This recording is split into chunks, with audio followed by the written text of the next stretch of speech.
how do we know what precise books should be in the New Testament? Who decided what their contents would be?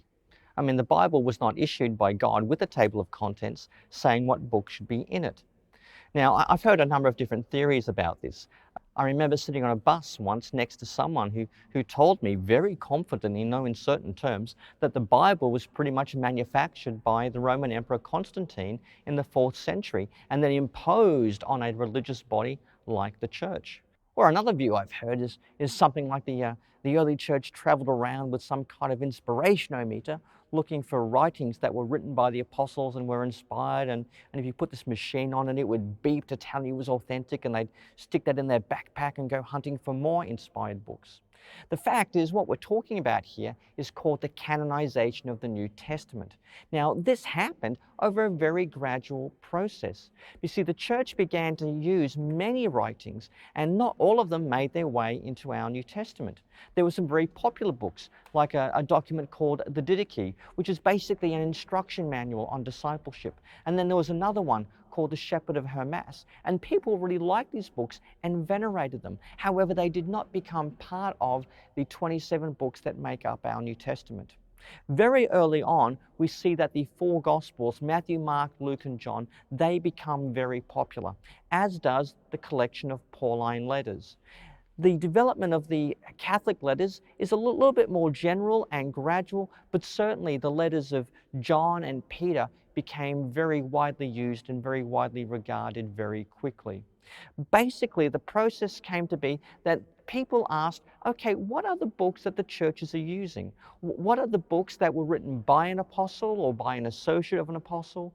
What are the ones that conform to the faith that we know? What are the books that are accepted widely around the inhabited world that we know? The basic consensus they reached is that the 27 books that make up our New Testament are the authorized list of sacred writings for the Christian church. Yes, there's other writings out there, and it's okay to read them, but they do not have the same status. They do not have the same authority as the books that are in our New Testament today.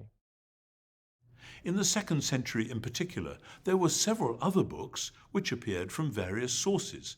Some of them, like the book called The Shepherd of Hermas, well, the early Christians loved it, but they knew that that book and others like it didn't come from the first generation of Jesus' followers. So, though they enjoyed and learned from such books, and indeed the letters of Ignatius from the first decade of the 2nd century, the early church didn't regard those books as something they should read in church as part of the original deposit of faith, to be used to shape worship and mission in the way that they did regard the Gospels and Acts, the letters and Revelation.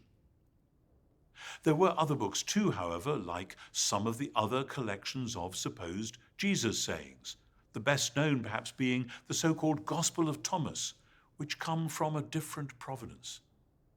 For books like that, the figure of Jesus was a useful peg on which to hang a quite different message from that of the New Testament. Their Jesus was cut off from the Jewish world. He wasn't fulfilling the scriptures. He didn't die for the sins of the world and rise again to launch God's new creation. The Jesus figure of texts like Thomas was simply teasing people into thinking differently about their lives and encouraging them to look into the depths of their own hearts and find their true identity there. It wasn't actually a message of salvation. It was a message of self-discovery.